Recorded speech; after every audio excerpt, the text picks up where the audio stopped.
Və son olaraq, qardaşlar, Qafqazda yeni yayılmış bir firqə var. Bu, bir firqə olaraq yeni çıxmayın. Bunların əsli çoxdandan var, uzaqdan gəlir. Lakin Qafqaza bunlar yeni gəlib çatırlar. Bunlara Quranilər deyilər.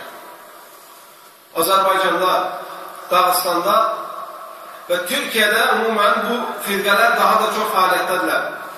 Bir çox qardaşlarını şübhəyə salırlar. Bu Quranilər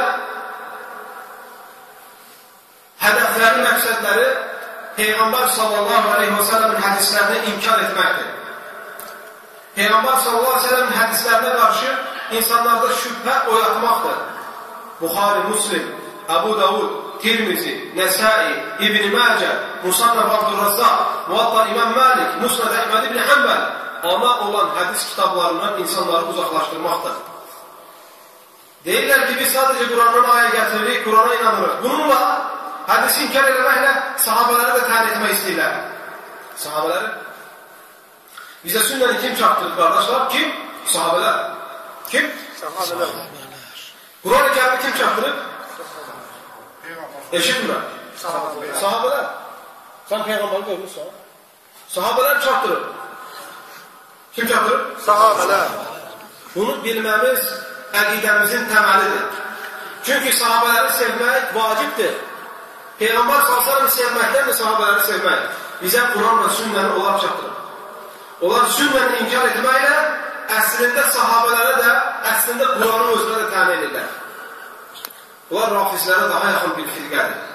Aldanmayın nə onların zahiri görünüşlərinə, nə onların belə müəyyən hiləbazlıqlarına. Hər hansı bir insanı gördünsə ki, Buxariyə, Müslimə təmin edib, hədislərin heybətini və hədislərin əzəmətini küçümsəyib və Quran-ı Kərimdən sadəcə dəlil gətirmək lazımdır. Sünnəyə yox, o insanlar birin zındıqlardır. O insanlar din düşmənləridir. Rasulullah sallallahu aleyhi və səlləmin gətirdiyi şəriəti dağıtmaq istəyənlərdir. Ümmətə nifaq soxmaq istəyənlərdir. İnsanları münafiqliyə öyrətmək istəyənlərdir. Sahabələri gözdən salmaq istəyənlərdir. Kim olursa olsun bu fikri daşıyanları bildiksə, onlardan çəkindirməmiz, onları öncə başa salmamız, sonra başa saldıqdan sonra qayıtmadılarsa onlardan çəkinməmiz və cəmaatı çəkindirməmiz lazımdır. Hətta bu din, bu sünnə, tövhid qorunsun deyə qardaşlar. Çünki dinə olan qeyrətimiz imanımızın nisbətinə görədir.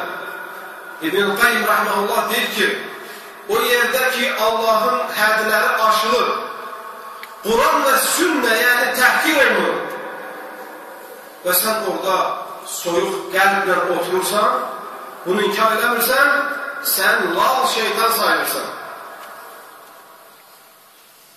Bugün din adıyla, İslam adıyla, Peyğəmbər adıyla, sahabə adıyla başlayıb dinə nifaq soxmaq istəyənlər var.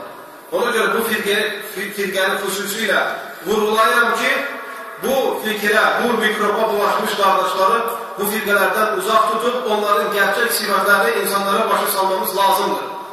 Çünki sünnəni inkar edən birisi nədən bilməlidir ki, hansı namaz neçə rəkətdir? Zəkatın miqdarı hardan bilməlidir? Bilə bilməz.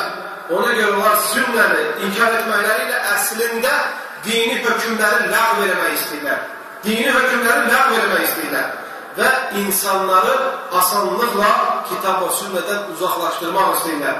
Bunun sonuncu nəhayəti gəlib zındıqlığa, rafizliyə və yaxud da axırda gəlib tamamilə mürtədd olmağa gətirib çıxarda bilər. İxlasla.com saytı tərəfindən təqdim olundu.